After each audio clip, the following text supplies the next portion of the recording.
I figured why not do one more Oddplay on Sonic 1, but this is definitely the last one, because next time we're moving on to Sonic 2. For now though, let's dig up a few more glitches and oddities from the original game. Labyrinth Zone, as it turns out, has quite some glitches. For example, you can actually crash the game entirely by rolling in a very specific way in Act 1 or Act 2.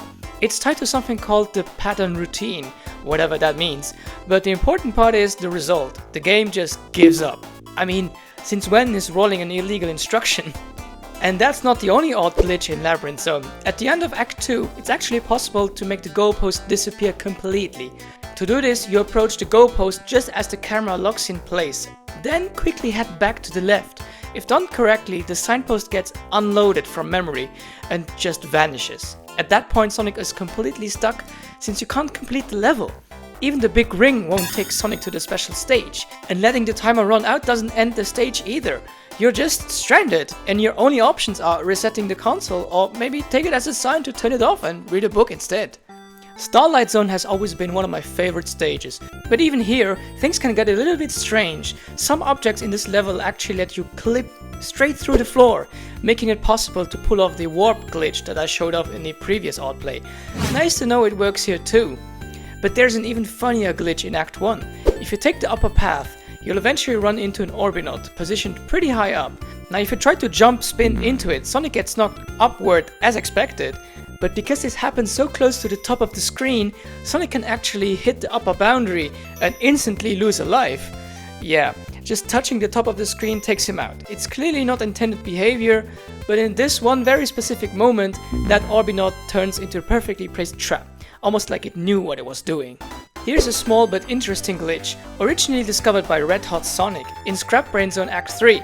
During normal gameplay, you come across a gap you're supposed to jump over, but funnily enough, there's actually a platform here.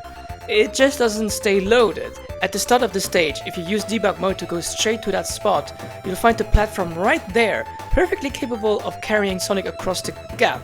But when playing normally, it despawns as you move through the stage, and once it's gone, it stays gone. Not exactly useful, but definitely a strange oversight. It's like the game almost wanted to help you out here, but then changed its mind. And finally, let's talk about an infamous glitch in the game, which you can pull off during the final fight against Eggman in Final Zone. After hitting him for the 8th and final time, his machine starts to explode and sink down. But in that tiny window, if you land one more hit very quickly, his health counter doesn't reset. It jumps all the way up to 255. Yes, 255 hits are now required to bring him down. At that point, defeating him becomes basically impossible. The only real way to fix it is to lose a life and try again. For once, Eggman gets that last laugh. And that wraps up the final Oddplay on Sonic 1. There are still more glitches out there, but by now you've got a pretty good idea of how odd this game can get. Next up is Sonic 2 Oddplay, though it may take a while to come out. Until then, try things out for yourself, and most importantly, have fun while doing it.